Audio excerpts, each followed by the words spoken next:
Hi there and welcome to my channel. My name is Gavin. Right now we are commemorating the solving of the 340 cipher of the Zodiac Killer by taking a close look at his victims and possible victims. May 1st, 1967. 14-year-old Nikki Alexandra Benedict's unconscious body was discovered on a narrow trail near her home in Poway, California, by an 11-year-old boy who ran to a nearby service station to report the discovery. The fire department was called. They took Nikki to a nearby hospital where she was pronounced dead by coroner Max Murphy. He told reporters she had died of multiple stab wounds and that it appeared Nikki had staggered for about 50 feet before she fell to the ground. No weapon was found at the scene. There was, however, a size 12 tennis shoe print found nearby where Nikki lay. Her father said, quote, "Nikki was the most responsible member of the family. She did more than any of the rest of us to keep the family together," close quote.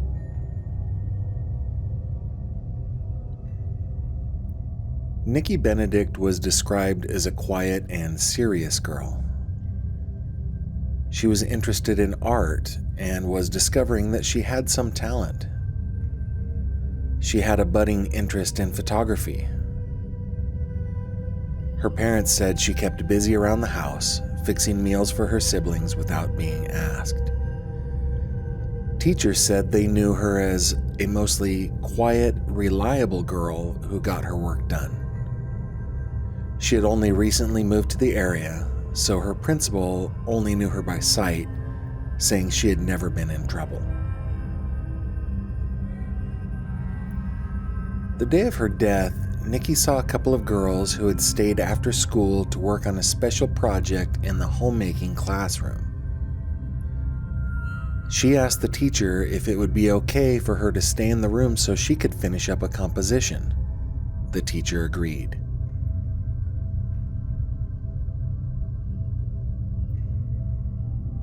Nikki worked quietly until about 4:30 p.m. when the homemaking session broke up.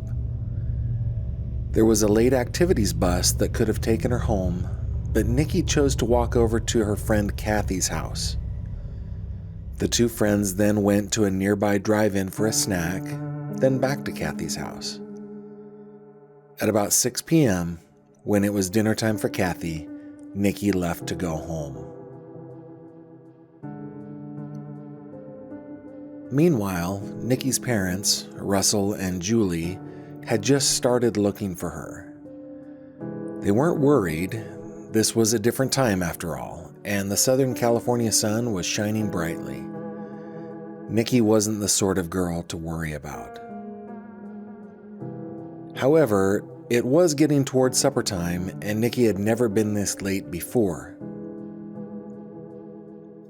Julie started down the family driveway at about 6:30 p.m. when she ran into a neighbor who said he was going to help look for a man who stabbed a girl. The girl's body had been found in the field nearby. He mentioned something about a green suede purse, and Julie knew right then that the victim was her daughter. The purse was handmade back in Mississippi. There was only one like it in Poway, and it was Nikki's.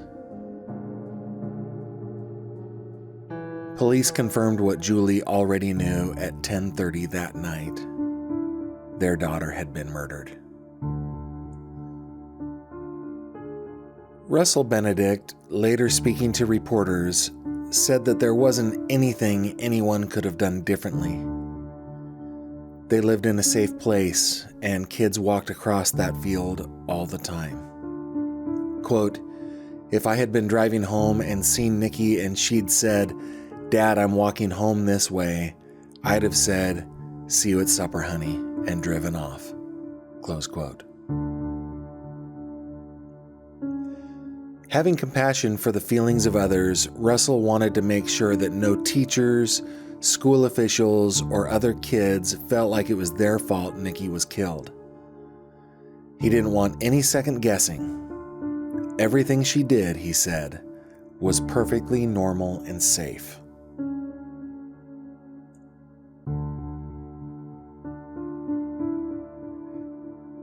Later, investigators disclosed that they believed an assailant leaped from a grassy depression in the field and thrust a small knife into Nikki's chest 2 times.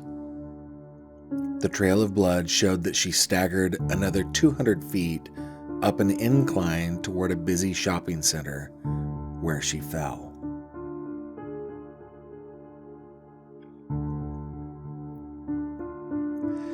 Nikki had not been a victim of SA, but police said there were indications she had been killed by a, quote, sexual psychopath, close quote, who became raged at her resistance. A cut on her neck indicated a sharp instrument was used to try to force submission, and bruises on her elbows and knees showed that there was a struggle.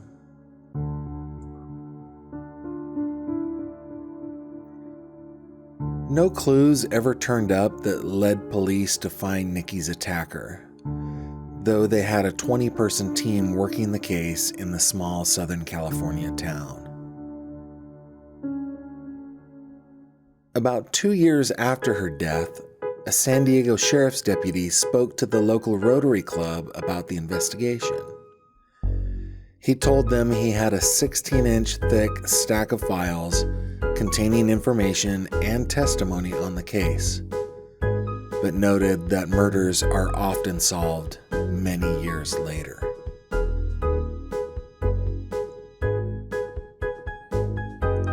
The case of Nikki Benedict is often included in lists of possible Zodiac Killer victims.